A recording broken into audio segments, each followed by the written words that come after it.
Hello, and thank you for tuning in to this latest installment of 32 Jackpot Marketing Secrets from History's Greatest and Craziest Persuaders with David Lowenthal. I am David Lowenthal, and today we're going to be talking about the bizarre and weird credibility secret that was discovered by a failed comedian about how to become a recognized expert in your field without any fancy degrees or even taking a single test. Now that's a big promise, but I guarantee if you stick with me in the video, I'm going to give you an example that will show you how to do this totally legally and totally ethically. And first I'm going to be talking about, well, let me ask you a question.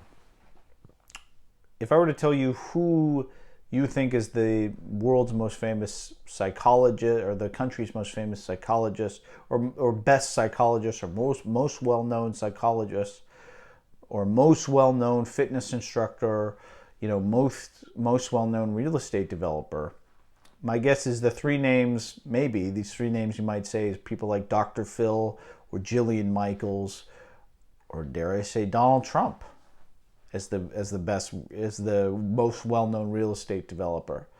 Now, you may not think these people are great or anything, but you do know their names and you do recognize them as experts in their field.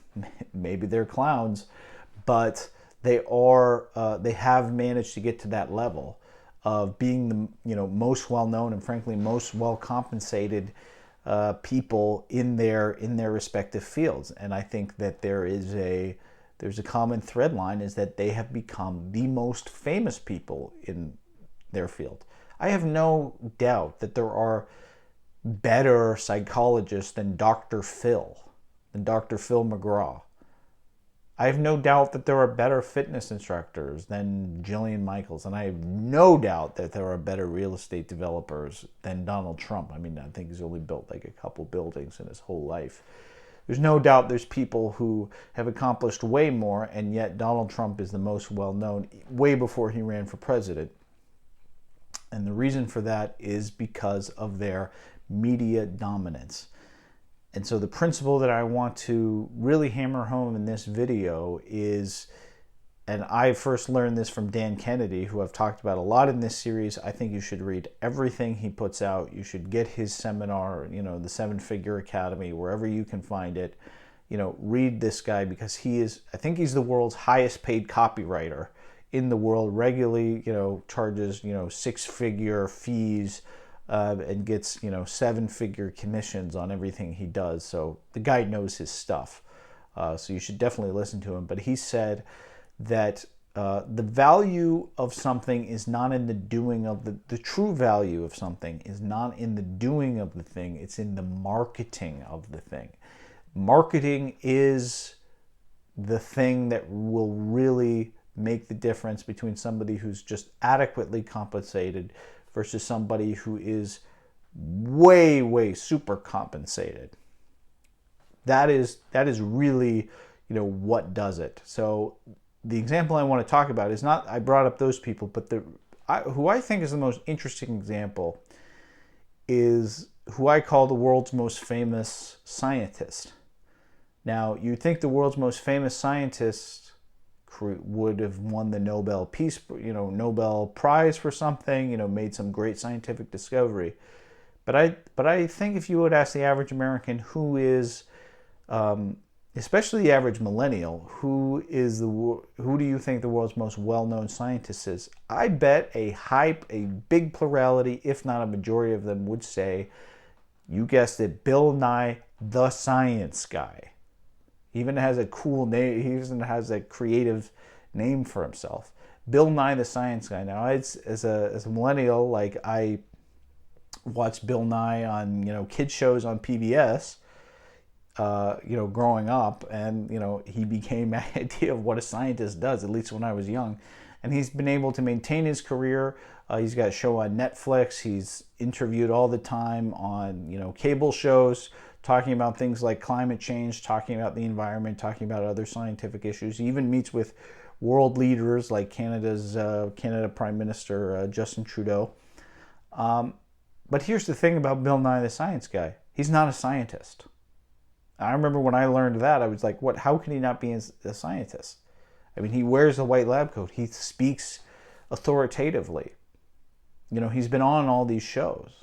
He's been interviewed about these subjects. Well, he's not. He's actually, I think he has a career in mechanical engineering, which is, you know, smart, but it's not a scientist. That's not what a scientist is. And even more interesting, he actually tried to be a comedian. He spent his early part of his career trying to be a comedian. That didn't work out, and somehow he stumbled into this Bill Nye the Science Guy character that he does, and he managed to create a nationally known media presence, and no doubt he is well compensated for. But that's just a demonstration for what I say, the marketing of the thing is more valuable than the doing of the thing. Everybody is going to, who you ask about Bill Nye the Science Guy, is going to think he's a scientist. This must drive real scientists crazy. But you know what? He actually knows how to use the media. He understands the power of television. For some reason, people think if you've either been on television or you've written a book, that you're the smartest person that there is on this topic.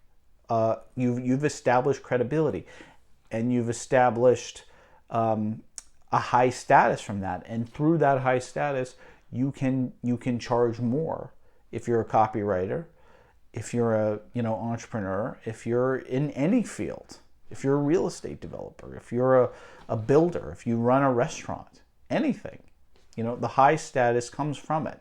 So take this principle to heart. Become a part of the media.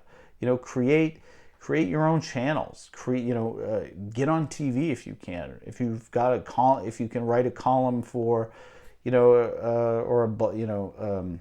you can become a blogger for a well-known site or something, where you can become, and it doesn't have to be on a national scale, for your market. If you could just, create a kind of niche for yourself, that is, worth its weight in gold, because it is through, you can become the best that you can possibly be at something.